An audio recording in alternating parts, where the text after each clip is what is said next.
નમસ્કાર વિદ્યાર્થી મિત્રો, હું કેતન મોલિયા તપોવન સાયન્સ એકેડમીમાં આપનું હાર્દિક સ્વાગત કરું છું. હવે આપણે 11 સાયન્સ ફિઝિક્સ ચેપ્ટર 7 કણોના તંત્રો અને ચાક ગતિમાં આગળ અભ્યાસ કરીશું. ચલો નેક્સ્ટ દાખલો છે ઉદાહરણ 7.16.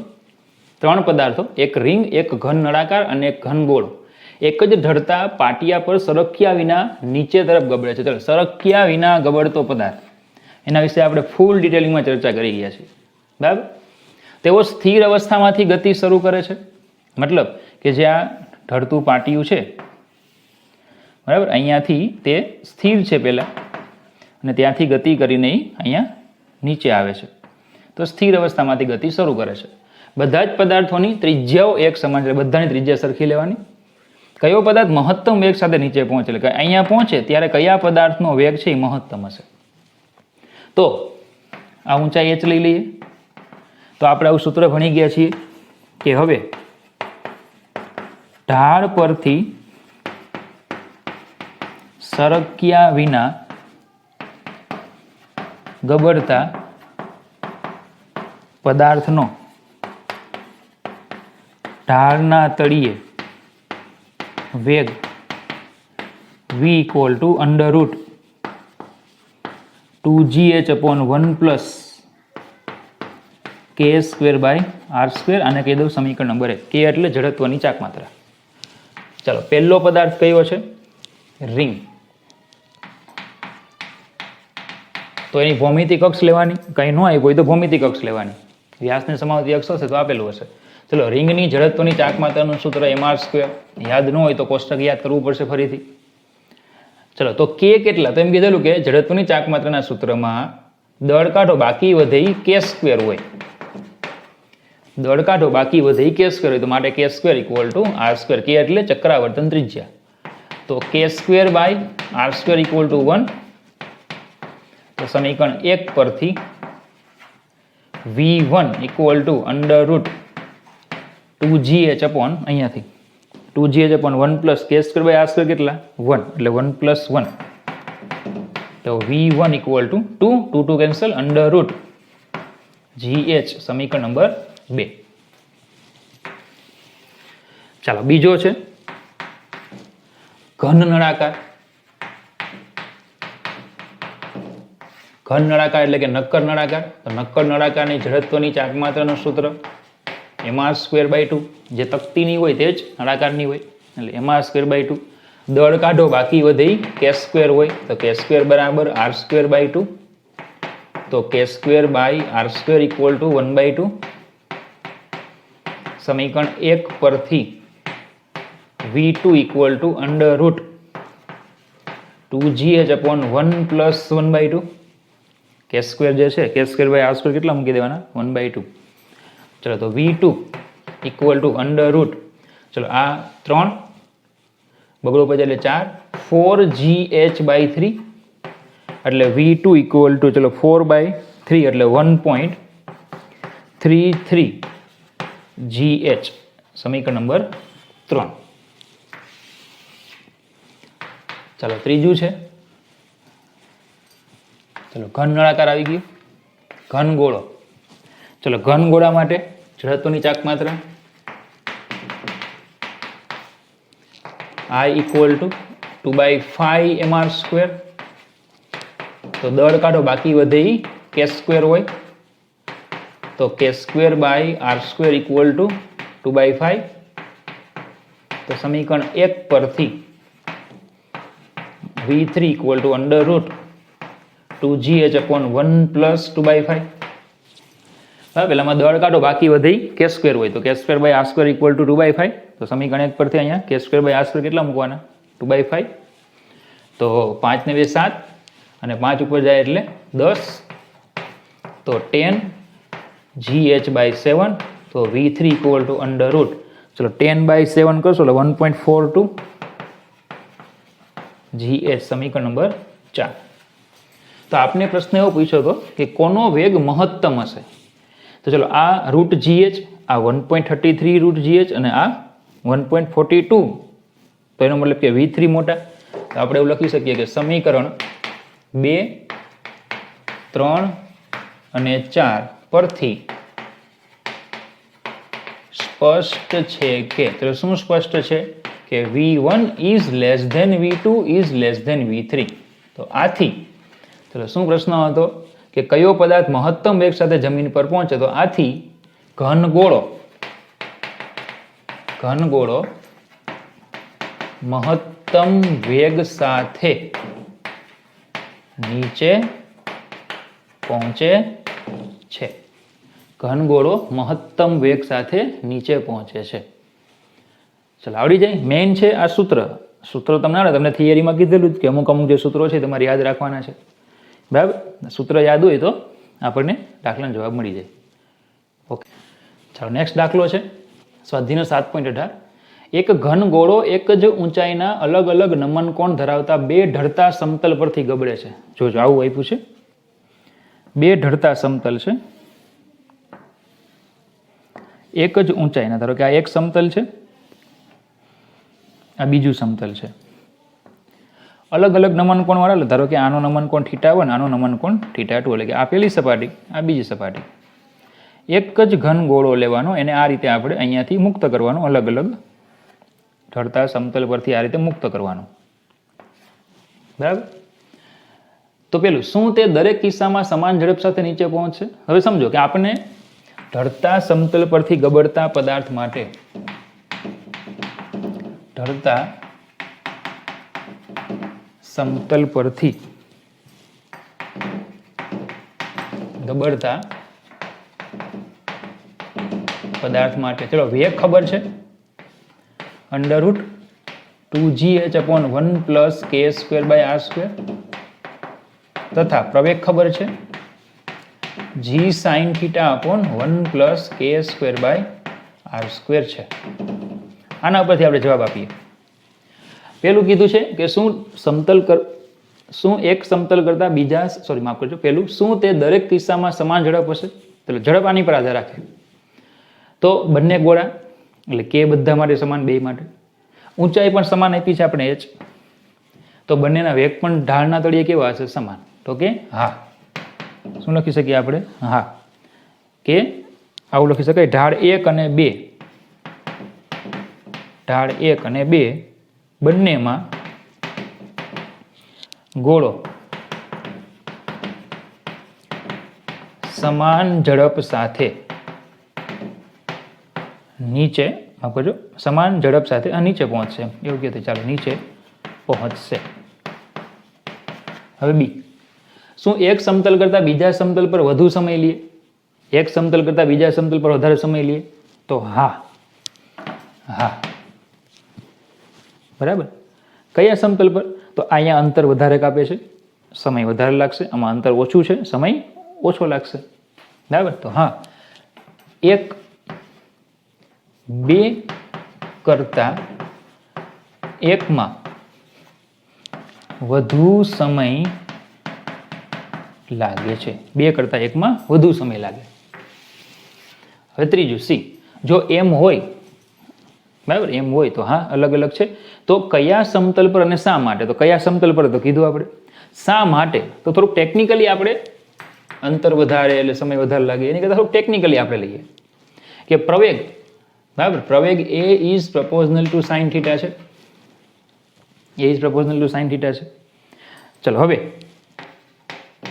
θ1 લેસ ધેન θ2, θ1 લેસ ધેન θ2, તો સાઇન θ1 લેસ ધેન સાઇન θ2 થાય. Sine θ1 less then sine θ2. ચલો જેનો ખૂણો, જેમાં સાઇનનું મૂલ્ય ઓછું, એમાં પ્રવેગ ઓછો, તો a1 is less than a2 થાય. ચલો હવે v બરાબર v0 પ્લસ at. v બરાબર પ્રારંભમાં તો બેનો વેગ 0 બંને કિસ્સામાં, પ્રવેગ એ t, તો at ઇક્વલ ટુ અચળ. કેમ? કારણ કે વેગ તો બંનેનો સમાન.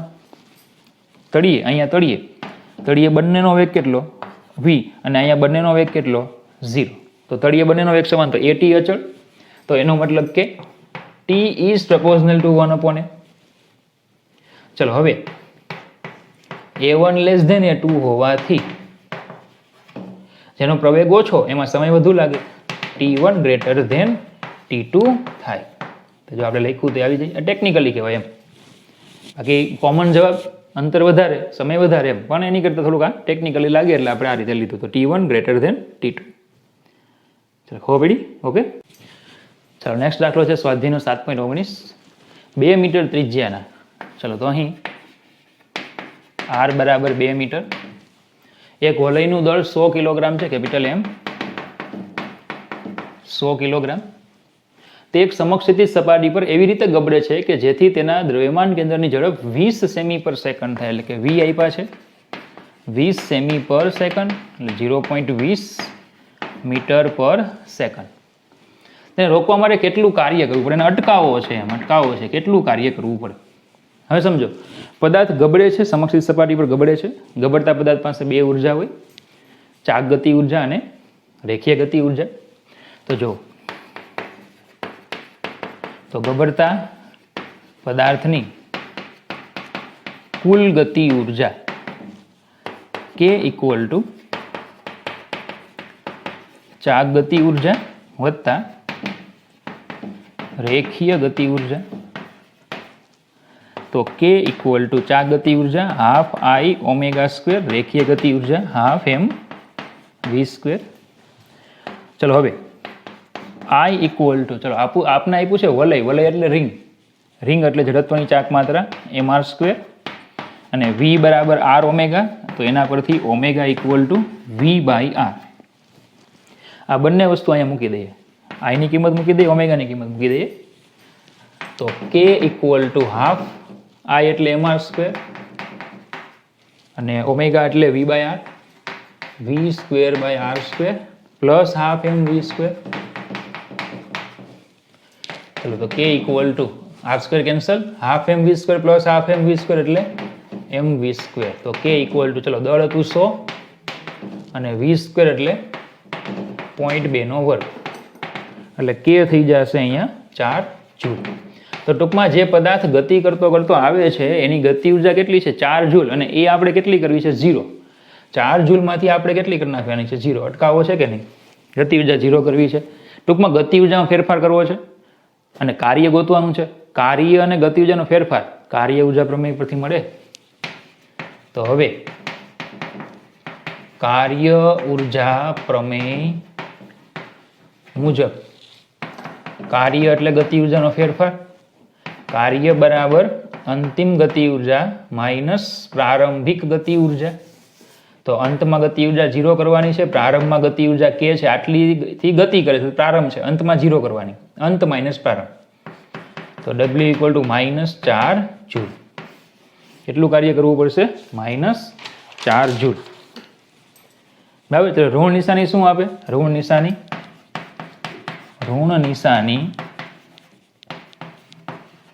સૂચવે છે કે ગતિની વિરુદ્ધમાં કાર્ય કરવું પડે. સીધી વાત છે ને, પદાર્થ આમથી આવતો હોય તો અટકાવવો હોય તો આપણે બળ આમ લગાડવું પડશે, એટલે કાર્ય ઋણ જ થાય. તો ઋણ નિશાની શું સૂચવે? ગતિની વિરુદ્ધમાં કાર્ય કરવું પડે. તો જો ખાલી મૂલ્ય કન્સિડર કરવું હોય તો 4 જૂલ, માત્ર મૂલ્ય. બરાબર. પદાર્થને અટકાવવા માટે તો ગતિની વિરુદ્ધમાં કાર્ય કરવું પડે. ઓકે. અને જો ખાલી મૂલ્ય લઈએ તો 4 જૂલ. બરાબર. એટલે દાખલો છે. ચાલો નેક્સ્ટ દાખલો છે સ્વાધ્યાયનો 7.20. ઓક્સિજન અણુનું દ્રવ્યમાન 5.3 ગુણ્યા 10⁻26 કિલોગ્રામ. ચલો પહેલાં તો દળ તમને આપ્યું છે કે અહીં m બરાબર 5.3 10⁻26 કિલોગ્રામ, અને તેના દ્રવ્યમાન કેન્દ્રમાંથી પસાર થતી તેના બે અણુઓને જોડતી રેખાને લંબ એવી અક્ષને અનુલક્ષીને તેની જડત્વની ચાક માત્રા આપી છે I. 1.94 into 10⁻46 kilogram metre square. ધારો કે કોઈ ગેસમાં આવા અણુની સરેરાશ ઝડપ, એટલે કે રેખીય ઝડપ હોય 500 મીટર સેકન્ડ ઇન્વર્સ છે, અને તેના પરિભ્રમણની ગતિ ઉર્જા એટલે ચાક ગતિ ઉર્જા તેના સ્થાનાંતરની ગતિ ઉર્જાથી, એટલે કે રેખીય ગતિ ઉર્જાથી 2/3 છે. આ રીતે લખાય કે અહીં ચાક ગતિ ઉર્જા ઇક્વલ ટુ 2/3 રેખીય ગતિ ઉર્જા. ચાક ગતિ ઉર્જા ઇક્વલ ટુ 2/3 રેખીય ગતિ ઉર્જા. શું કીધું? પરિભ્રમણની ગતિ ઉર્જા તેના સ્થાનાંતરની ગતિ ઉર્જાથી 2/3 છે. તો ચાક ગતિ ઉર્જા 2/3 રેખીય ગતિ ઉર્જા. તો સરેરાશ કોણીય વેગ મેળવવાનો. કોણીય વેગ આપણે શું કરવાનો છે? મેળવવાનો છે. ચલો અહીંયા 500 છે એટલે 5 × 10⁻²m સેકન્ડ ઇન્વર્સ. ચલો ચાક ગતિ ઉર્જા કેટલી? Half I ω² equal to 2/3 half mv². ચલો હાફ કેન્સલ થાય, ω² ને કરતા બનાવો, 2mv²/3i. તો omega equal two √2mv²/3i. Omega equal two √2 into ચલો એમ આપ્યા છે 5.3 ગુણ્યા 10⁻26 ગુણ્યા v² એટલે 25 ગુણ્યા 10⁴ ના છેદમાં 3 ગુણ્યા i છે 1.94 ગુણ્યા 10⁻46. તો ઓમેગા તમને મળશે 6.747 ગુણ્યા 10⁻12 રેડિયન સેકન્ડ ઇન્વર્સ. ગણતરી તમારે એક વખત જરાક જોઈ લેવાની. જો એકી ઘાત આવશે તો વર્ગમૂળ લેવાનું છે એટલે બેકી ઘાતમાં ફેરવી નાખવાની. ચલો ખબર પડી? ઓકે, ઇઝી દાખલો જ છે. ચલો આ ખાસ અણુની સરેરાશ ઝડપ માફ કરજો એ નહીં, પરિભ્રમણની ગતિ ઉર્જા તેના સ્થાનાંતરણની ગતિ ઉર્જાથી 2/3 છે. તો એને તમારે આ રીતે લખવાનું, એ ખબર પડવી જોઈએ. ઓકે, ચાલો નેક્સ્ટ દાખલો છે સ્વાધ્યાયનો 7.21. ત્રિશંસના ખૂણે નમેલા એક ઢળતા પાટિયા પર. તો ચલો અહીં થીટા આપ્યો છે તમને 30 ડિગ્રી. ઢળતા પાટિયા ઉપર એક નક્કર નળાકાર ગબડીને ઉપર તરફ જાય છે. એક ઢળતું પાટિયું છે આ રીતે. જો એક નક્કર નળાકાર છે, એ ગબડીને ક્યાં જાય છે? ઉપર જાય છે. ઢળતા પાટિયાના તળિયે નળાકારનું દ્રવ્યમાન કેન્દ્ર, એટલે ઢળતા પાટિયાના તળિયેનો વેગ આપ્યો છે 5 મીટર સેકન્ડ ઇન્વર્સ. નળાકાર આ ઢળતા પાટિયા પર કેટલો ઉપર જશે? ક્યાં સુધી જશે? એમ ક્યાં સુધી જશે મતલબ કે અંતમાં એનો વેગ કેવો થવો જોઈએ? 0. તો આને પ્રારંભિક કહી દઈએ, અંતમાં 0. અને ક્યાં સુધી જશે એટલે કે આપણે મેળવવાનું શું? d. પાટિયા ઉપર ક્યાં સુધી જાય એટલે આપણે ડિસ્ટન્સ મેળવવાનું. તળિયે પાછા આવવા માટે કેટલો સમય લાગે? પાછું આવે ત્યારે કેટલો સમય લાગે એ પણ ગોતવાનું. એક કામ કરીએ, પ્રવેગ ગોતી લઈએ. બરાબર, ચાલો. તો પ્રવેગનું સૂત્ર તમને થિયરીમાં કરાવ્યું છે, એ equal to g sin θ upon 1 + k²/r². પ્રવેગ જે છે ને સૂત્ર તમને થિયરીમાં કરાવ્યું છે નોંધમાં, g sin θ upon 1 + k²/r². ચલો હવે આમાં નક્કર નળાકાર છે, જડત્વની ચાક માત્રા mr²/2. ચલો દળ કાઢો, બાકી વધે k² હોય તો k² = r²/2. તો પછી k²/r² ઇક્વલ ટુ 1/2. અહીંયા મૂકી દો તો પ્રવેગ આવશે a equal to g sin θ upon 1 + k²/r² એટલે 1/2. 2 ને 1 3 એટલે આવશે 2/3 g sin θ. તો 2/3 ગુણ્યા ચલો g કશું લેવાનો કીધો નથી તો એક કામ કરીએ, આપણે 9.8 લઈ લઈએ. 9.8 ગુણ્યા sin θ એટલે sin 30, sin 30 1/2 એટલે 0.5. તો ચલો ગુણાકાર કરો, 0.5 ગુણ્યા 2 ગુણ્યા 9.8 ભાગ્યા 3, 3.2667. ચલો આ મળી ગયો આપણને પ્રવેગ. મેળવવાનું છે આપણે ડી. પ્રારંભિક વેગ લેવાનો છે 5 અને અંતિમ વેગ લેવાનો છે 0. બરાબર, ચલો કઈ માહિતી નથી, અચળ પ્રયોગી ગતિ કઈ માહિતી નથી, તો સમય નથી, તો સમય ન હોય એવું સૂત્ર લેવાનું. તો v² - v0² બરાબર 2ad પરથી ચલો v² એટલે 0 માઇનસ v0² એટલે 5 2a. હવે જોજો આ પ્રવેગ જે છે ને એ પ્રવેગ આનો નીચે તરફનો છે, આપણે એના માટે આ સૂત્ર તાર્યું હતું. બરાબર, નીચે તરફ આવતો હોય ત્યારે આ પ્રવેગ, તો ઉપર તરફ જતો હોય ત્યારે પણ પ્રવેગ આટલો જ હોય, પણ પ્રતિ પ્રવેગના અર્થમાં હોય એટલે માઇનસ ગણતરીમાં લેવાય. 3.2667 અને ડી મેળવવાનું છે. પડે ખબર? મૂલ્ય એનું એ જ રહીએ, પણ ઉપર જતો હોય ત્યારે પ્રવેગ એટલો લાગે, પણ પ્રતિ પ્રવેગ. દાખલા તરીકે કેમ આપણે પદાર્થ હોય કોઈ એ નીચે તરફ આવતો હોય ત્યારે ગુરુત્વ પ્રવેગ કેટલો હોય? જી. તો એ જ પદાર્થ જ્યારે ઉપર તરફ જતો હશે ત્યારે ગુરુત્વ પ્રવેગ તો જી જ, પણ શું લેવો પડે? ઋણ. પ્રતિ પ્રવેગ હોય ને એની જેમ. ચલો, ડી ઇક્વલ ટુ તો 25 ભાગ્યા 2 ભાગ્યા 3.2667 એટલે થઈ જશે આ 25 ના છેદમાં 2 ગુણ્યા 3.2667 એટલે ડી તમને મળી જશે 3.8264 મીટર. બરાબર. ચલો, આ પેલું આવી ગયું. કેટલો ઉપર જશે? તો કે આટલા મીટર ઉપર જાય. હવે તળિયે પાછા આવવા માટે કેટલો સમય લાગે? તો આપણે એવું ભણી ગયા છીએ કે જેટલા સમય ઉપર જવા માટે થાય એટલા સમયમાં પાછો આવે. તો ઉપર જવા માટે કેટલો સમય લાગે આપણે એ ગોતી લઈએ. તો હવે કોઈ પણ સૂત્ર મુકાય, કારણ કે આપણી પાસે 5 એ 5 ભૌતિક રાશિ છે. વી છે, ડી છે, V0 છે અને પ્રવેગે છે. તો ચલો આપણે લઈ લઈએ કે હવે વી બરાબર V0 પ્લસ AT. ચલો, V0 5, પ્રવેગ ઋણ લેવાનો 3.2667 t. તો 3.2667 t ઇક્વલ ટુ 5. તો t ઇક્વલ ટુ 5/3.2667. તો t મળી જશે આપણને 1.53 સેકન્ડ. ચલો, આ કયો સમય મેળ્યો?